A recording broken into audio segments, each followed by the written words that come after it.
টঙ্গীর ইজতেমা মাঠে সাধারণ মুসল্লিদের হত্যার বিচার এবং কাকরাইল মসজিদ ও ইজতেমা মাঠ ওলামায়ে কেরামদের হাতে ছেড়ে দেওয়া সহ সাদপন্থীদের নিষিদ্ধের দাবিতে চাঁদপুরে বিক্ষোভ মিছিল ও সমাবেশ অনুষ্ঠিত হয়েছে। 25 ডিসেম্বর বুধবার সকালে চাঁদপুর শহরের পুরানবাজার ঐতিহাসিক জামে মসজিদের সামনে এই বিক্ষোভ সমাবেশ অনুষ্ঠিত হয়। বিক্ষোভ সমাবেশ থেকে চাঁদপুরের ওলামায়ে কেরাম ও শুরায়ে নেজেমের সাথীগণ 5 দফা দাবি ঘোষণা করেন। মূল একটা উসুল হলো ইকরামুল মুসলিমিন।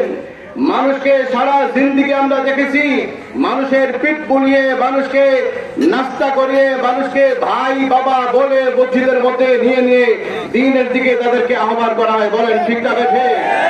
ওই দাওয়াত ও তাবলীগের সাথীদের হাতের মধ্যে অস্ত্র দিয়ে, ওই সাধারণ ভোলা মানুষগুলার হাতের মধ্যে লাঠি দিয়ে, সাধারণ এবং সর্বসাধারণ মানুষের হাতের মধ্যে রড দিয়ে যখন নিরীহ ঘুমন্ত মানুষগুলোর উপর হামলা করে স্পটের মধ্যেই হত্যা করা হয়, এরা যে আর যা কিছু হোক আর না হোক, এরা যে তাবলীগী না, এটা বুঝতে কোনো অসুবিধা আছে?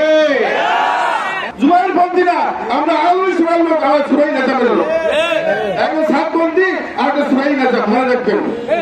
এত অবস্থায় হামলা করছে, ঘুমন্ত মানুষগুলোর উপর তারা হামলা করছে, এইভাবে তারা রক্তাক্ত করছে।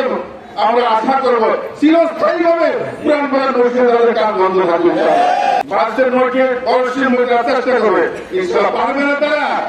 গণশীল বাস স্ট্যান্ডে ওখানে থেকে থাকেন, মেসেজ দিয়ে দিন তাদেরকে, সেখানে তারা কোনো স্বপ্ন করতে পারবে না, পারবে না, পারবে না।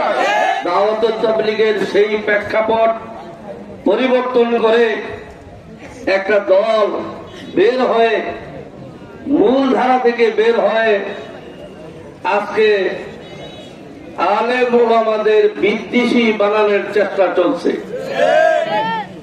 বলে যে আলেম লাগবে না, তাবলীগ হইলেই চলবে, মাদ্রাসা বিদ্বেষী, আলেম বিদ্বেষী বানাচ্ছে। শুধু এতটুকুই নয়, হত্যাকার্য চালাইতেছে। এক